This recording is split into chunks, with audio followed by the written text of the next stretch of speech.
Hi everybody, Phil here once more. We're going to be going through some more rendering in Photoshop to make your sketches pop and look amazing. That's the plan.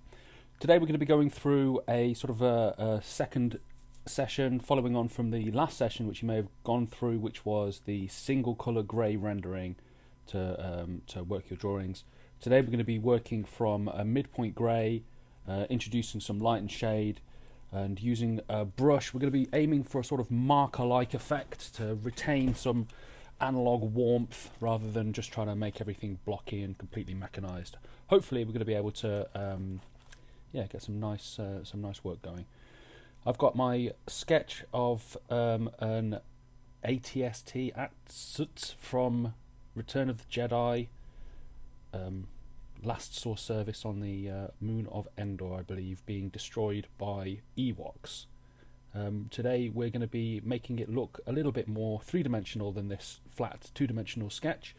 I took this as a photograph actually rather than using a scanner, so the actual scan itself is pretty flipping terrible. So first things first, as we always do, we're going to clean this up and get it ready to work. So I'm taking the lock off, renaming the file pens, and we're going to desaturate this because there's a lot of color information on it. We're not actually going to be using color today, we're just going to be working in black and white, but any color information that is in the sketch can have a serious sort of detrimental effect as we start working on it. So I'm going to add in a levels adjustment layer. You can see here this peak on the histogram is the grey point on the page, so by dragging the white point to the left of that we can make sure that the entirety of the page is completely white. And by dragging the black line up, black point up, we can make sure that the black marks of the pen are completely black.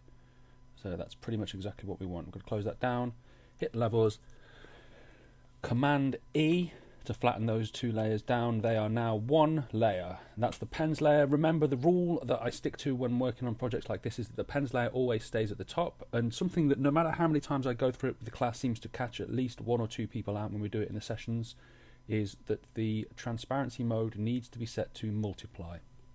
Those are important points. It needs to be set to multiply, opacity 100%, and it's going to remain at the top. So anytime I make a new layer, so this is going to be my paints layer, making sure that I rename everything to keep everything very organized. I'm going to put that underneath the pens layer. The pens layer stays on top.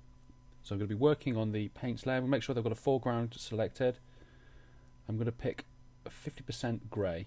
So if you want to just get a grayscale slider like I've got, remember you just go to this menu at the top right hand corner of the color palette, grayscale slider.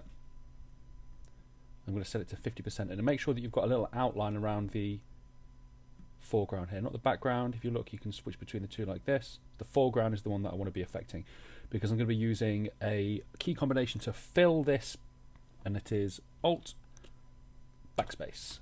Alt backspace we used earlier in the ghost trap drawing that I was using, and it flood fills any selected area.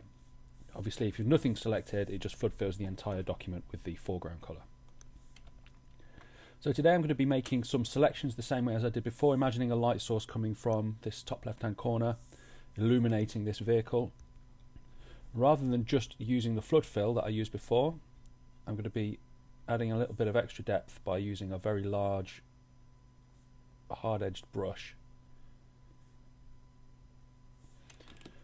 So this side is obviously facing away from the light source that I'm planning on dropping in. I'm going to go to 75% black. Click B on the keyboard to get the brush up. If you press Control and Alt and drag left and right, remember you get your brush size. On a Mac it's the mouse button, on a PC it's the right mouse button that you do. This is Control and Alt, drag left and right. I'm going to retain a hard edge for this brush. Obviously going up and down removes the hard edge from this. I'm going to retain a hard edge. I'm going to use a pretty big brush like this. I'm going to set the opacity to 50%.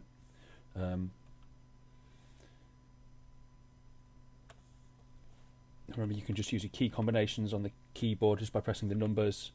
You can switch between the opacities. So what I'm going to do now, making sure that I've got the paints layer selected, is just to go across here, and I'm going to go in a couple of different goes like this to build up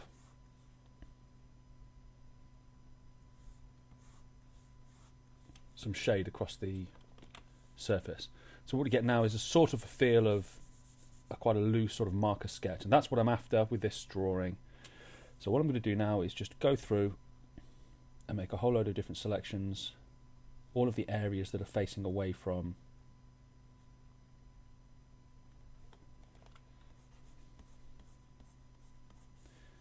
in fact, I'm going to drive the black a bit further up there.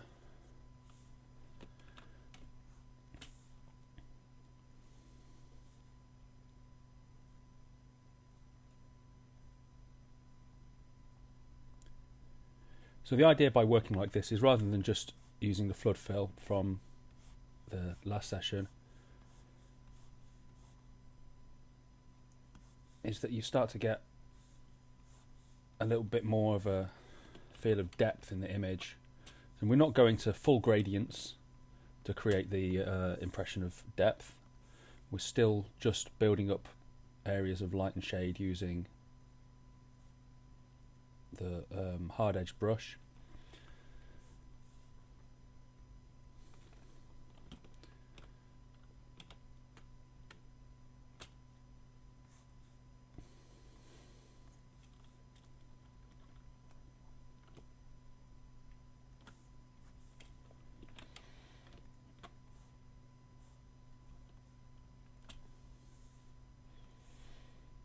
And whilst I could just block in these colours using the brush rather than making any kind of selection around it, it can be useful to get the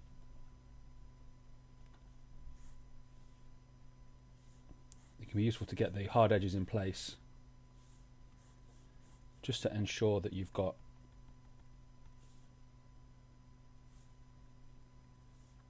a sort of space within which to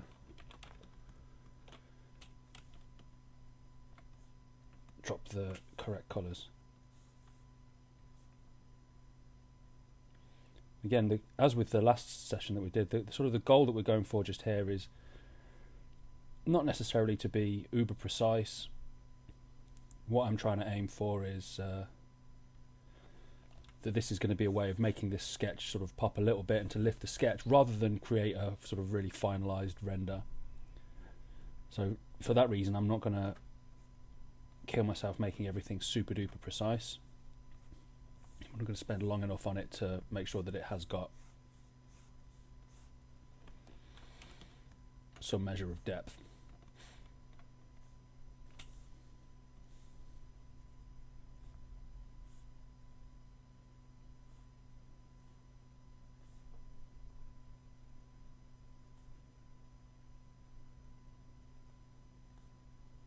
So I'm just going to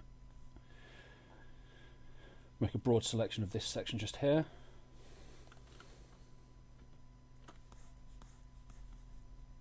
This is going to be very dark in here because it's a sort of a cavity within the vehicle.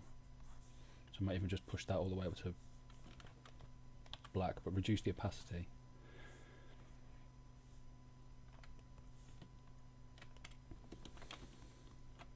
Anytime you're working with pure black, it's worth going to a low opacity so that you can retain control over how it's dropped on the document, because I don't necessarily want a black that fully competes with the I don't want a black that fully competes with the black lines of the drawing.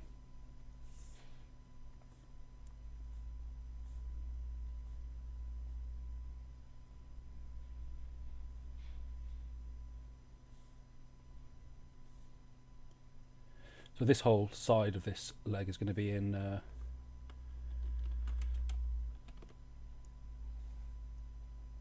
shadow.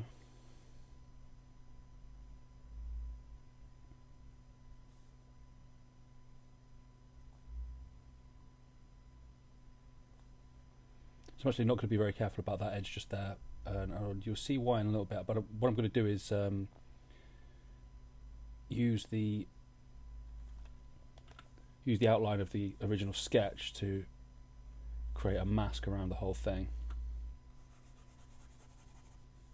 and that's going to allow me to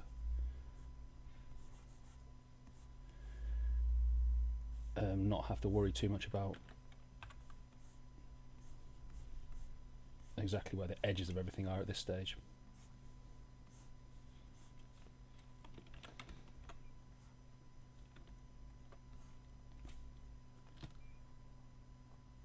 So for small sections like this, because of how I'm working, it's not necessary for me to put a mask necessarily around the outside, because I can easily access the precision using the brush.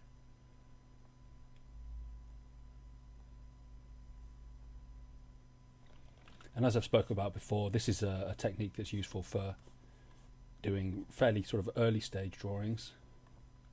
So if you've got a whole bunch of drawings on the page, what I'm going to be shooting for now is speed as well as the feeling of depth. That's one of the things that's useful about this method of working, is that you can very quickly get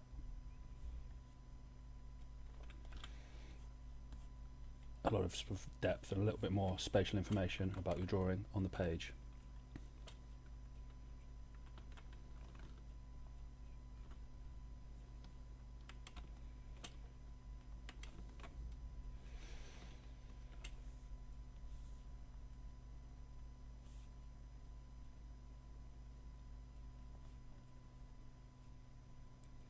So I just added an extra section to the selection there by holding down Shift as I made the selection. That way I can treat these pieces here as a single section.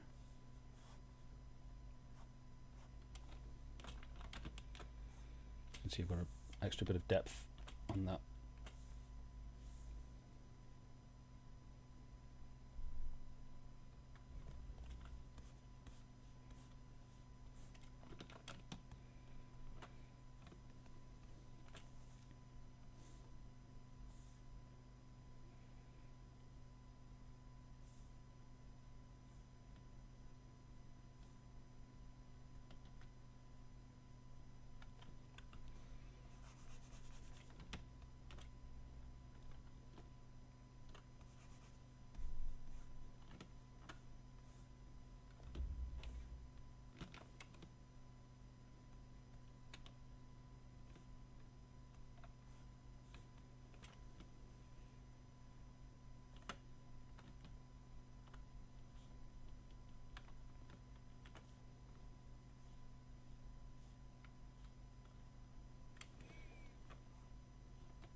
Okay, I'm just going to add some extra shadows into the base section just here.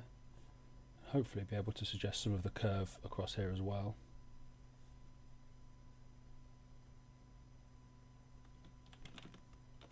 I missed a little bit of the selection here.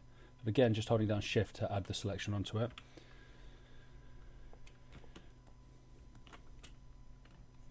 Got a big brush to add in. First the initial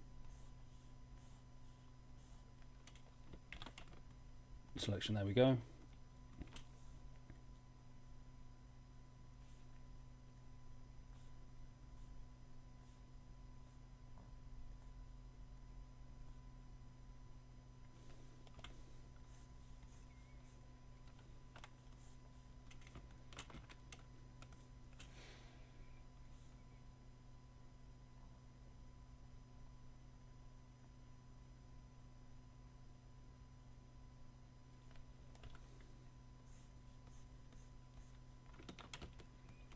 So we've got a curve across the bottom there, sort of defined. I'm just going to make a few little extra details in just here. There's some areas where I'm going to want there to be some extreme dark areas, like just here.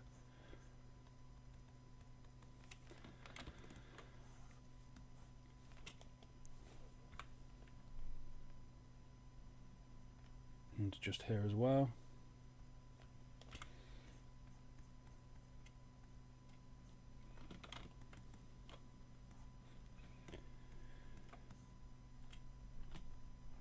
I'm just going to quickly drop in a bit of a curve at the bottom of this section here.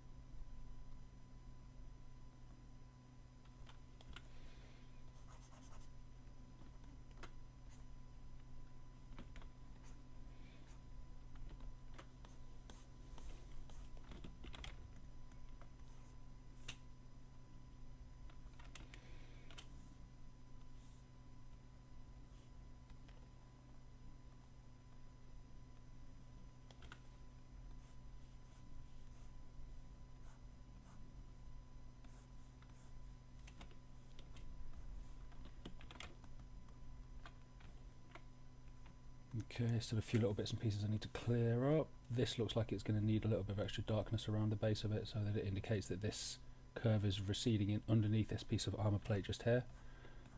That's going to be a bit of fairly extreme dark just there. This section just here could use a couple of extra goes across. And again, I'm not worrying too much about the fact that this section is going to be... well, I've gone outside of the lines because of how I'm going to fill in later on. Okay, one of the things I talked about before was going through and making sure that you've got some kind of self-cast shadows to really enforce this feeling of three-dimensional depth. Let me just do this section here, and then I'm going to do a pass to try and figure out where those self-cast shadows are going to be.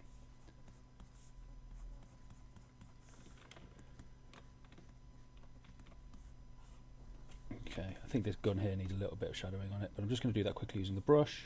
Just going to do some backwards and forwards passes here, and I think that it's probably going to cast a shadow just... this is one of these things where you need to make a decision about the realism of the shading that you're doing against the need to show three-dimensional depth. So because this light source is coming down here, this whole side would probably be in shadow, including this gun here. So it wouldn't necessarily be the case that it would have a shadow cast just here, but just in the interests of making sure that everybody who looks at the drawing understands what shape it is, I'm just going to make sure that there's something coming down just here. And again, that's just a little line of shadow across the base here.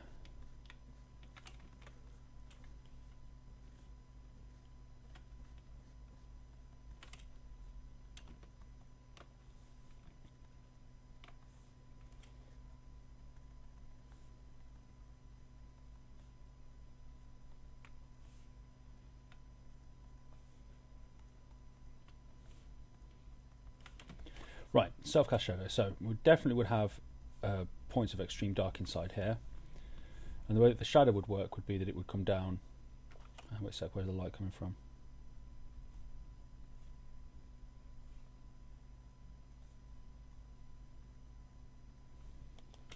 Maybe something a bit like that.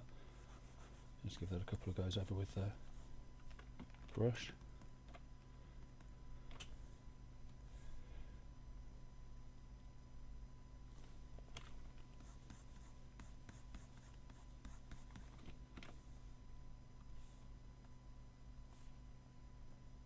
Quite sure that it looks right, but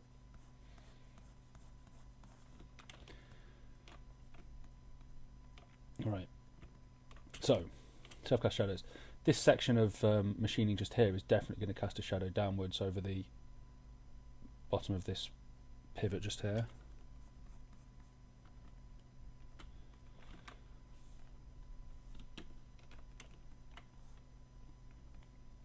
I think that this is probably going to end up with a bit of shading on it, shading on it as well.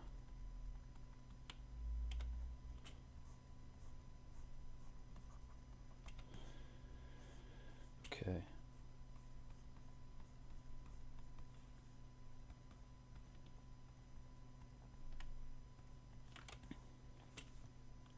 Right. We're definitely going to have some kind of shading coming down just here.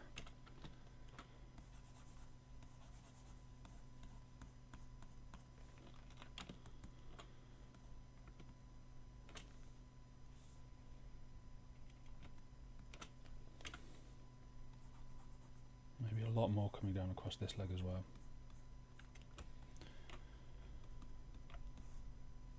Actually hit a bit of self-cast shading across here earlier on, so I'm just going to add a little bit of extra depth into that.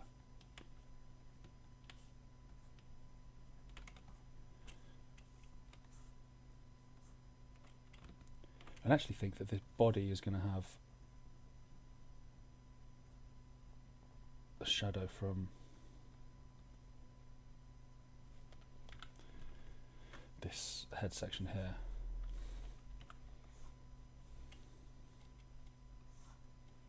So I'm going to be quite brutal with that shading across there.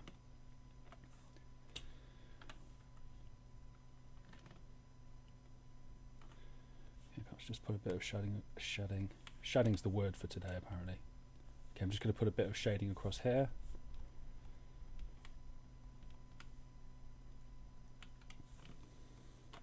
Cool, so we've done the dark side of it now, as it were, apt. What I'm going to do now is make selections of areas that are facing more towards the light, like these sections just here are going to be very much more towards the light, and use a much lighter brush to pick the highlights out of the 50% grey background, yes.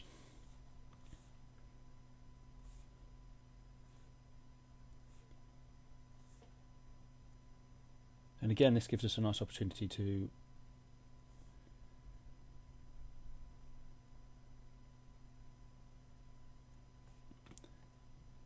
build up this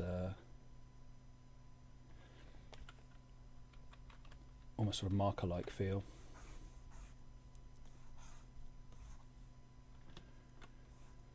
I'm just going to put a couple of lines down this front edge. It really defines this space now. You can get a much better feel for the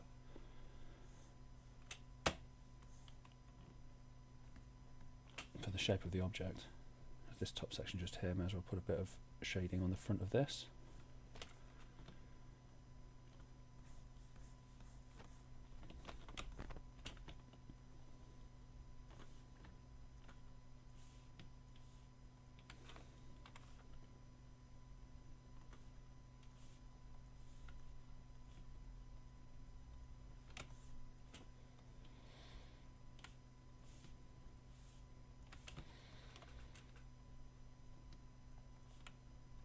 Front edge just here.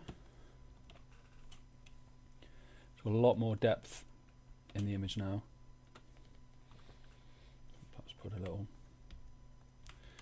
couple of passes across the top edge of the gun just there.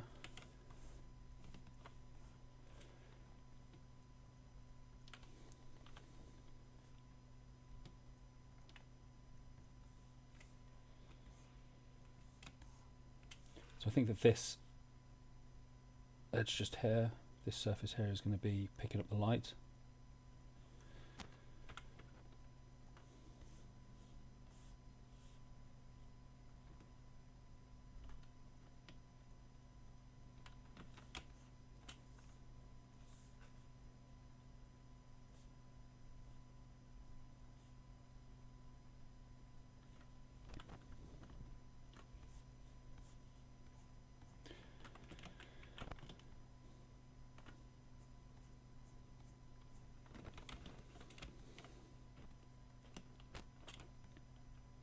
It's just a very small detail. I'm just going to hit this little tiny edge just here and put a highlight line down that edge there. Maybe even a small edge down here.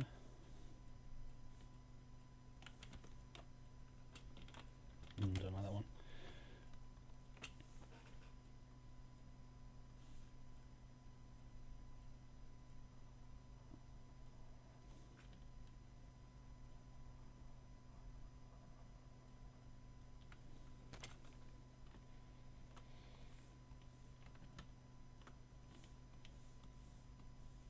Just going to build up this little highlight here. Cancel, I don't want to save it at the moment, we'll just deselect that. I managed to press the wrong button because apparently this keyboard is from space.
Okay, so we've got pretty far with the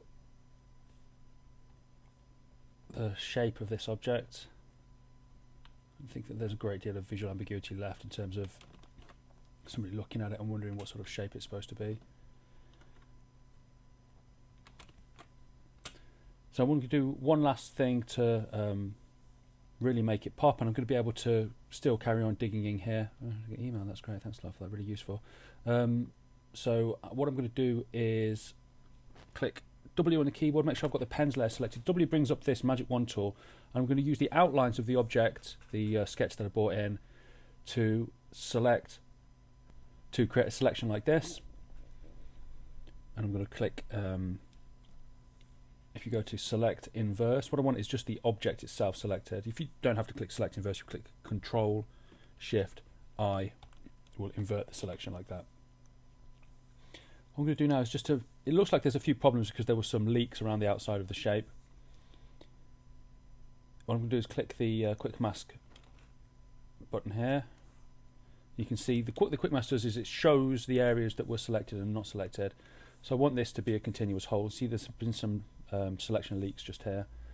So what I'm going to do is use the brush set to white, 100% opacity, and just paint out the selection problems. So one of the things that's super useful about using this tool is that you can treat selection using the same tools that you normally use to do painting and control the color density and colors of the pixels on the page.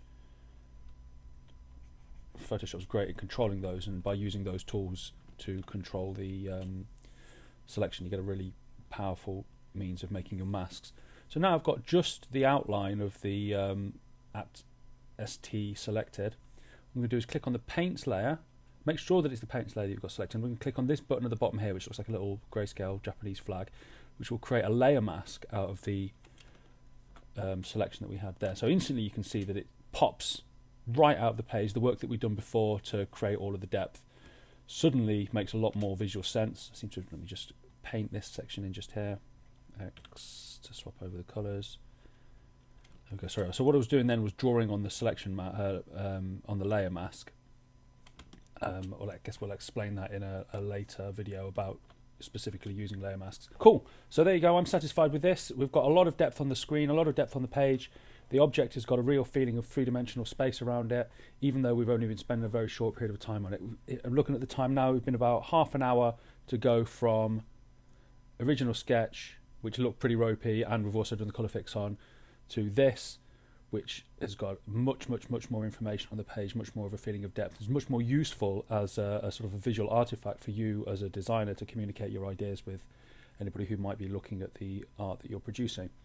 So hopefully that's been useful to you guys. We're going to be doing another session soon, which is going to be focusing more on using paths, masks, and we're going to be using the brush tool to produce airbrush style gradients to give a real beautiful feeling of depth to the curves that you're working on. So I'll see you guys then. If you usher back for that, if anybody has any questions, feel free to ask those questions in the comments below, or if you are a student on one of my sessions, just ask me and I will actually show you. And yeah, cool. See you guys next time.